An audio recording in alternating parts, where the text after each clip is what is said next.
Falkland Islands government currently spend over 4 times the estimated amount it would cost for Starlink to be used across FIG. This was heard during Legislative Assembly this week. MLA Spink questioned MLA Pollard on the performance of the ICT Department's LEO trial and asked for comparative figures between the two service providers. The current annual cost to FIG for all internet connectivity via shore is approximately $355,000. So if Starlink were implemented widely across government, the projected annual cost would be around $80,000, which includes the necessary infrastructure as well and equipment for broader coverage. The Honourable Roger Spink. Mr. Speaker, thank you very much. That answer gives a much clearer view for me of the hidden subsidy that we are paying as a government towards our monopoly provider, in addition to the £1 million a year that we're paying as a subsidy as well. Thank you. The trial also revealed that there were significant differences in download and upload speeds, as well as average latency. Tests showed that during office hours, the average download speed using Shaw was up to 10 times slower than Starlink. Upload speeds displayed similar results, with Starlink averaging 30 megabits per second compared to Shaw's 1 megabit. During the Legislative Assembly, meeting members also heard a report back from the Select Committee on the petition. MLA Spink highlighted proposed recommendations from the committee, including the reduction of the VSAT licence fee from £5,400 to £180 per year. Reasons for the recommendations. The committee considers that a provisional VSAT licence fee of £180 a year is a reasonable level and should cover the administrative costs of issuing the licences. Changing the VSAT licence fee will require amendment to the communication fees regulations. The committee requests that this be done as soon as possible, but recognises that the process to change the regulations takes time. The 2016 policy principles require that the VSAT licence fee should act as a disincentive to operate outside the exclusive licence arrangements set up in the public interest. The intention is that a provisional VSAT licence fee of £180, together with the cost of the necessary equipment and the Starlink subscription, would still act as a disincentive for the majority of Shaw users to self-provide broadband provision by utilising Starlink. By suggesting a provisional fee at this level, the committee does not believe that self-provision outside the exclusive licence regime will disadvantage the general public interest in it utilising the exclusive licence. My personal main concern is that we want to move forward with technology. Of course we do, and it's great disappointment that the present exclusive licence holder would not behave as you would expect a professional company to behave and speak with the committee.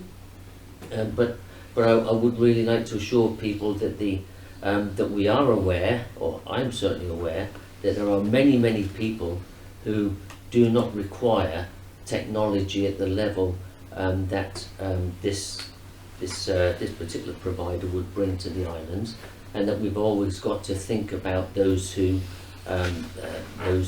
just want a low-level service, which this particular provider would not be able to provide. Obviously we need to look at some figures, and I know the Ministry of Defence have just announced a £3.7 million contract with Shaw as the monopoly provider in the island just this morning. So there are other avenues open, and actually I believe that Shaw as a company have been responding to this petition with new packages, and further developments I'm sure will come in the near future. I think this has been a fantastic example of how the people of the Falklands can engage with the political process and actually work with us to affect change. I don't see this as being either this or Shaw. I think they offer a whole range of services across our community, and I don't see most of those services going anywhere, to be honest.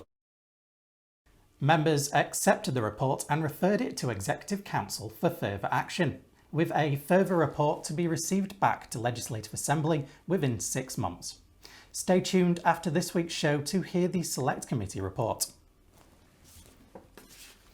Cambridge Management Consulting have begun their review of telecoms in the Falklands.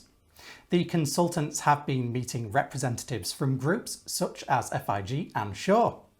The company were appointed in early October and are undertaking a root and branch review of the technical, legal and regulatory frameworks that operate in the islands. We're really here to listen, first and foremost. I think that's an important thing to say.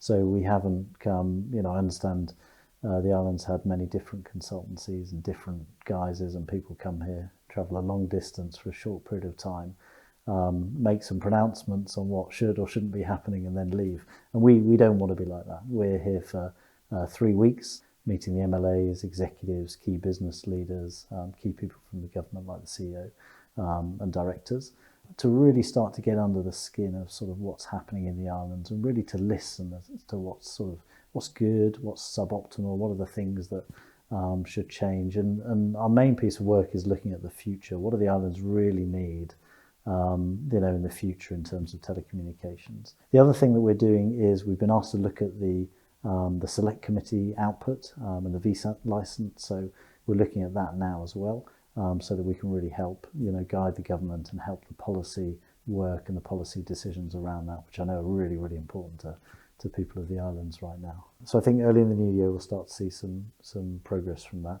Our report is due to be published early in the new year as well, so January is the current timescale for that. So at that point I think we'll have a lot more information to be able to share with the community. Hopefully there'll be some quick wins before then.